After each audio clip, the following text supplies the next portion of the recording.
சங்கீதங்களின் புஸ்தகம் வேதத்திலிருந்து ஒரு பகுதி நாம் வாசிப்போம். சங்கீதம் 121 5 6. சங்கீதம் 121 5 6. கர்த்தர் உன்னை காக்கிறவர். கர்த்தர் உன் வலது பக்கத்திலே உனக்கு நிழலாய் இருக்கிறார். பகலிலே வெயிலாகிலும் இரவிலே நிலவாகிலும் உன்னை சேதப்படுத்துவதில்லை. அல்லேலூயா. ஜெபிப்போம். அன்பின் பரலோக பிதாவே, உமக்கு நாங்கள் நன்றி செலுத்துகிறோம். சற்று நேரம் உடைய பாதத்திலே நான் தியானிக்க கர்த்தர் உதவி செய்யும். உமக்கே மகிழ்ந்தாட்டும். என் தேவ நாம் ஜெபிக்கிற நல்ல பிதாவே. அல்லேலூயா. நம்ம வாசித்ததான வேத பகுதியை தேவனாய் கர்த்தர் தம்முடைய பிள்ளைகளுக்கு என்னவா இருக்கிறார் என்றால், கர்த்தர் உன்னை காக்கிறார். கர்த்தர் உன்னை காக்கிறவர். என் தேவனாய் கர்த்தர் நம்மை காக்கிறவராய் இருக்கிறார். வேதம் சொல்வது, கர்த்தர் உன்னை காக்கிறவர், கர்த்தர் உனது வலது பக்கத்தில் உனக்கு நிழலாய் இருக்கிறார். அல்லேலூயா.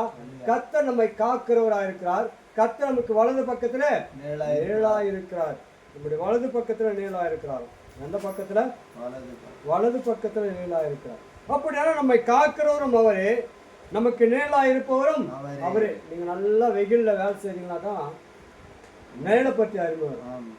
நல்ல வெயில்ல உச்சி வெயில்ல வேலை செய்யும்போது, அப்பா எங்க நிழலுக்குதோன்னு தேடி ஓடி அங்க போய் கொஞ்ச நேரம், அப்பா கொஞ்ச நேரம் உட்காரலாம்டா அப்படின்னு. அது மாதிரிதான் நமக்கு அவர் நிழலா இருக்கிறார். இயேசு கிறிஸ்து நமக்கு எப்படி இருக்கிறார்? நிழலா இருக்கிறார். கர்த்தர் நம்மை காக்கிறார். அப்போ தேவனாய் கர்த்தர் நம்மை காக்கிறவராய் இருக்கிறார். கர்த்தர் நமக்கு நிழலா இருக்கிறார். அப்படியானா என் தேவனாய் கர்த்தர் நம்மோடு கூட தான் இருக்கிறார். வேதம் சொல்லுது, கர்த்தர் உன்னை காக்கிறார். யாரை காப்பார்? கர்த்தர் காப்பார். யாரை காப்பார்? வேதம் என்ன சொல்லுகிறது? இஸ்ரவேலை காப்பார். யாரை காப்பார்? இஸ்ரவேலை மேல என்ன சொல்கிறது? இதோ இஸ்ரவேலை காக்கிறவர் உறங்குவதும் இல்லை, தூங்குவதும் இல்லை. இஸ்ரவேலை காக்கிறவர். அப்போ இயேசு கிறிஸ்து இந்த பார்வோனிடத்தில் அடிமைப்பட்டிருந்த ஜனங்களை மோசே என்ற ஒரு தேவ மனிதன் அனுப்பி அங்கிருந்து தான் தேவன் கொண்டு வருகிறார். அல்லேலூயா. இயேசு கிறிஸ்து தேவனாய் கர்த்தர் மோசே என்ற ஒரு மனிதனை ஏற்படுத்தி அவனை அந்த பார்வோனிடத்தில் அனுப்பி அங்கிருந்து தான் அவனை காத்து கொண்டு அனுப்பி அங்கிருந்து கூட்டு கொண்டு வருகிறார். வேதம் சொல்றது, நம்மை காக்கிறவராக இருக்கிறார். அல்லேலூயா. இஸ்ரவேலை காக்கிறவர்.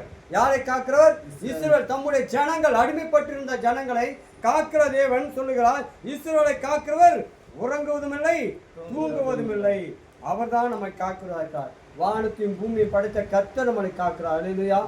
இன்றைக்கு இருக்கிறதான உலக அரசாங்கம் தன்னை காத்துக்கொள்ள எத்தனையோ பேர் வச்சிருக்கிறாங்க. சுத்தி சுத்தி என்ன பட? பூனைப்பட, காவல் பட. இன்னத்துக்கா? யாருன்னா எதிரி வந்தவனை தாக்கக்கூடாது, எதிரி வந்தவனை அடிக்கக்கூடாதுன்றதுக்காக பல ஒரு முதலமைச்சர் வராருன்னா எவ்வளோ போலீஸுக்கு முன்னே வந்து பாதுகாப்பாக இருப்பாங்க. ஆனால் நமக்கு எல்லாருக்கும் பாதுகாப்பு கொடுக்கிற கர்த்தர் நம்மோடு கூட இருக்கிறார். அல்லேலூயா. கர்த்தர் நம்மை காக்கிறவராய் இருக்கிறார். கர்த்தர் உன்னை காக்கிறார். அவர் உனது வலது பக்கத்தில் உனக்கு நிழலாய் இருக்கிறார். அல்லேலூயா. இஸ்ரவேலை காக்கிறவர் தூங்குவதும் இல்லை, உறங்குவதும் இல்லை, தூங்குவதும் இல்லை. அப்போ நம்ம மேல பாருங்க எவ்வளவு கருசை உள்ளவராக இருக்கிறார்.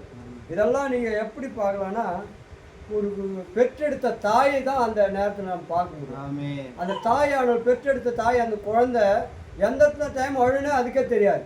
யாருக்கு தெரியாது?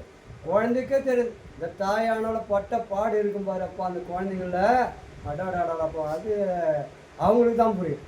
ஏன்னா எந்த நேரத்தில் அது எழுது அழுதுன்னு தெரியாது, எந்த நேரத்தில் 1 பாத்ரூம் போகுதுன்னு தெரியாது, 1 டைம் 2 பாத்ரூம் போகுது, எல்லாத்தையும் கண்காணிக்கிற ஒரு தாயா இருக்கு. அல்லேலூயா. அப்படி அந்த தாய்க்குரிய ஸ்தானம் ஒரு நல்ல ஸ்தானம். அல்லேலூயா. அது பாக்கியம், அவங்களுக்கு கொடுத்த ஒரு பாக்கியம். அது கண்ணும் கருத்துமா எப்போ அதுக்கு என்ன வேணுமோ இல்லை, எவ்வளவுதான் கஷ்டப்பட்டு வந்தாலும் அது கொடுக்க வேண்டிய நேரத்தில் என்ன கொடுத்துறாங்க தாயானவள்? அதுக்கு தகுந்த பாலை கொடுக்கிறார். அது போலதான் அவர் நம்ம காக்கிறதா இருக்கிறார். அவர் தூங்குவதும் இல்லை, உறங்குவதும் இல்லை. அப்படி நம்மளை காக்கிற தேவன் இஸ்ரவேலை காத்தார். அல்லேலூயா. இஸ்ரவேலை மேக ஸ்தம்பத்தினாலும் அக்னி ஸ்தம்பத்தினாலும் பாதுகாத்து கொண்டார். ஏனென்றால் பார்வோன் அவளை பின் தொடர்ந்து கொண்டு வருகிறான். பார்வோன் எப்படியாவது அவர்களை மறுபடியும் தன்னுடைய ராஜ்யத்துக்கு அழைத்து கொண்டு போக முடியாது. அவன் பின் தொடர்ந்து வரும்போதுதான் தேவன் இவளுக்கு அக்னிமயமாயிருந்து கர்த்தர் அவளை பாதுகாத்துக் கொண்டார். அல்லேலூயா. இஸ்ரவேலின் ஜனங்களை கர்த்தர் பாதுகாத்துக் கொண்டார். அப்படியே உன்னையும் என்னும் கூட கர்த்தர் பாதுகாக்கிறவராக இருக்கிறார். அல்லேலூயா. உன் காலை தள்ளாட விட்டா உறங்கார், உன்னை காக்கிறவர் உறங்கார். இது வானத்தையும் பூமி உண்டாக்கின கர்த்தர் எடுத்து எனக்கு ஒத்தாசை வரும். அல்லேலூயா. நமக்கு ஒத்தாசை அனுப்புறது யார் தான்? ஆண்டவராகிய இயேசு கிறிஸ்து இடத்துல தான் நமக்கு ஒத்தாசை வரும். அல்லேலூயா. நல்ல பழைய பாட்டு ஒன்று இருக்கும். ஒத்தாசை வரும். என் காலை தள்ளாட ஓட்டார், என்னை காக்கும் தேவன் உறங்கார். என் காலை தள்ளாட ஓட்டார், இஸ்ரவேலை காக்கும் நல் தேவன் ராப்பகல் உறங்காரே. இஸ்ரவேலை காக்கும் நல் தேவன் ராப்பகல் உறங்காரே.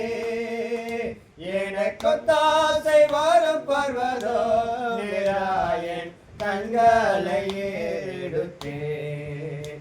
எனக்கொத்தாசை வரும் பர்வதோ நிராயன் கண்களை ஏறெடுப்பேன். அப்படின்னு நமக்கு ஒத்தாசை அனுப்புகிறார். அவருக்கு நேராக நம்ம கண்களை ஏறெடுக்கும் போது தான் கர்த்தர் நம்மளை பாதுகாக்கிறவராக இருக்கிறார். எப்போது பாதுகாக்கிறார்? நம்ம கர்த்தருக்கு முன்பாக நம்முடைய ஜபங்களை ஏறெடுக்கும் போது, நம்ம விண்ணப்பிக்கும் போது கர்த்தர் நம்மளை காக்கிறவராக இருக்கிறார். அது மாத்திரமல்ல, கர்த்தர் உன்னை எல்லா தீங்குக்கும் விலக்கி காப்பார். அல்லேலூயா. இந்த பூமியில எவ்வளவு தீங்குகள், எவ்வளவு ஆபத்துகள் எது வந்தாலும் கர்த்தர் நம்ம என்ன பண்ணுவாரு? விலக்கி காப்பார். உன் போக்கையும் உன் வரத்தையும் இதற்கு முதற்கொண்டு என்றென்றும் கர்த்தர் காப்பாராக. அல்லேலூயா. கர்த்தாமே இந்த வசனம் ஆசீர்வதிப்பாராக. கர்த்தர் நம்மளை காக்கிறவராக இருக்கிறார். இஸ்ரவேலை காக்கிறவர்